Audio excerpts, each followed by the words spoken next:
वह चेतन को भी चेतन प्रदान करने वाला है। वह सबका ईश्वर है, उसी को सर्वेश्वर कहते हैं। और सर्वाधार, सब परमात्मा पर ही आधारित है।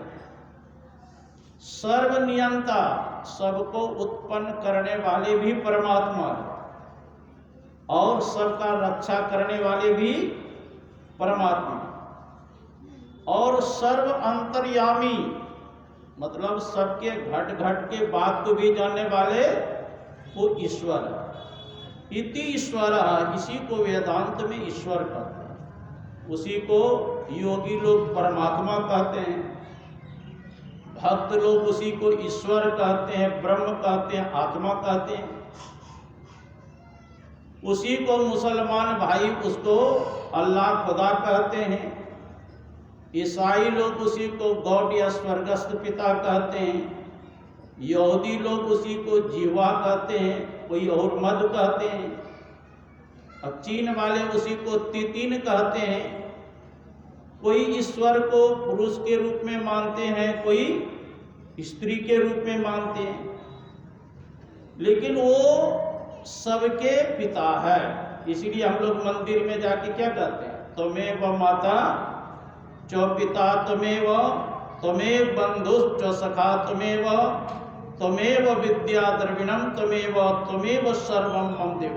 तुम ही मेरे माता हो, तुम ही मेरे पिता हो, तुम ही मेरे भाई हो, तुम ही मेरे बंधु हो, सब कुछ तुम ही हो, है ना। जीव के पिता माता वही परम पिता परमात्मा। उसको अगर जान लिया तब तो सब कुछ जान लिया, और उसको नहीं जाना तो कुछ भी नहीं जाना। इसीलिए उपनिषद में है, इहि चेद वेद दत्त सत्यम अस्ति न चेदिहा वेदिन महति विनष्टि, भूतेषु भूतेषु चिद्धेरा प्रत्यास्मा लोकास्मृता भवन्ति। यदि इस जन्म में ब्रह्म को जान लिया तब तो ठीक है, और यदि उसे नहीं जाना तब तो बड़ी भारी हानि है। भारी हानि क्या है? मनुष्य शरीर के अलावा किसी और शरीर में चला जाना, यही सबसे बड़ी भारी हानि है। उस ब्रह्म को जानो। वो ब्रह्म कहाँ है? तो उपनिषद में है, ब्रह्म वेदमृतम प्रस्ताद ब्रह्म पश्चात दक्षिण तश्चोत्तरेण अधश्चोर्ध्वं च प्रसृतम ब्रह्म वेदम विश्वमिदं वरिष्ठम। वह अमृत में ब्रह्म आगे है, वो अमृत में ब्रह्म पीछे है, वो अमृत में ब्रह्म दाएं है, वो अमृत में ब्रह्म बाएं है, वो अमृत में ब्रह्म अंदर भी है और बाहर भी है। तो दिखाई क्यों नहीं देता है जब सब जगह है ब्रह्म? तो तुलसीदास जी महाराज कहते हैं, हाय नेरे सूझत नहीं ल्यानत ऐसो जिंद, अब तुलसी या संसार में भयो मोतिया भी। हाय नेरे, वो परमात्मा सबसे नजदीक में है, लेकिन दिखाई क्यों नहीं देता है?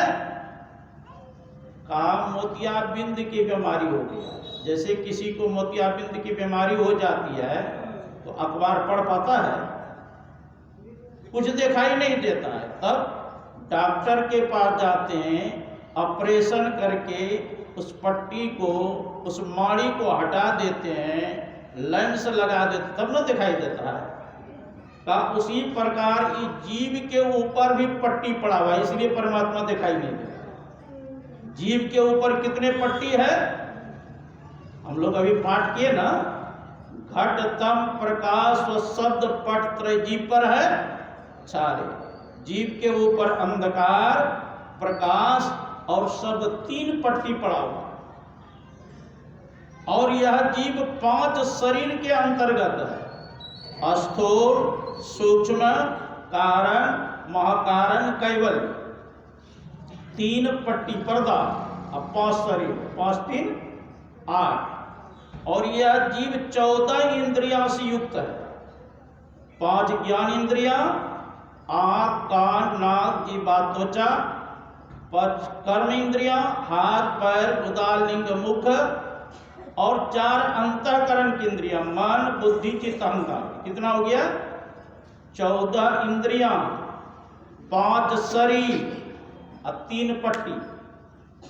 14 5 19 और 3 22, है ना। और यह जीव 3 अवस्था के अंतर्गत है। जागृत अवस्था में जीव का बैठक दोनों नेत्र के बीच में, स्वप्न अवस्था में जीव का बैठक कंठ में, और सुषुप्ति अवस्था में जीव हृदय में रहता है। 3 अवस्था के अंतर्गत। अब 22 3 कितना हो गया? 25। और यह जीव इस शरीर में कहाँ है? का बिंदु मध्य च जीवात्मा सूक्ष्म रूपेण वर्तते। बिंदु के मध्य में यह जीव का है बसा। जब तक आप बिंदु के मध्य से नहीं निकलेंगे, 3 अवस्था को जब तक पार नहीं करेंगे, 14 इंद्रियां से जब तक अलग नहीं होंगे, 5 शरीर को जब तक पार नहीं करेंगे, 3 पर्दा को जब तक पार नहीं करेंगे, तब तक न तो अपने स्वरूप का ज्ञान होगा, न तो परमात्मा का दर्शन। तो बिंदु के मध्य से निकलने के लिए, 3 अवस्था को पार करने के लिए, 5 शरीर को पार करने के लिए, 14 इंद्रियां से अलग होने के लिए, 3 पर्दा से पार होने के लिए क्या करना पड़ेगा?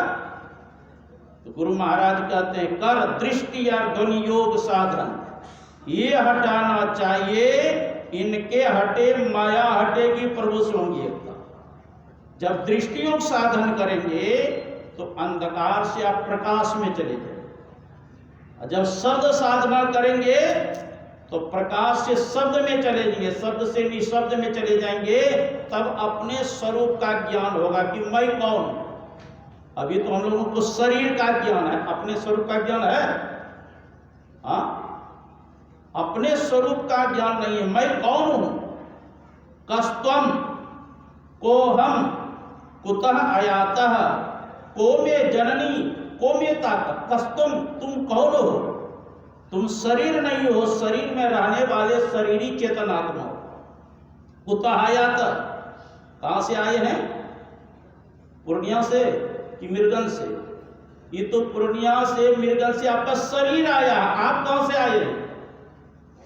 आए थे सैर करने, है मुसाफिर तुम यहां, था सैर करके लौट जाना युक्त तुझको फिर वहां। सैर करना भूल कर निज घर बसा के टिक गया, याद कर अपने देश की प्रदेश में क्यों रुक गया।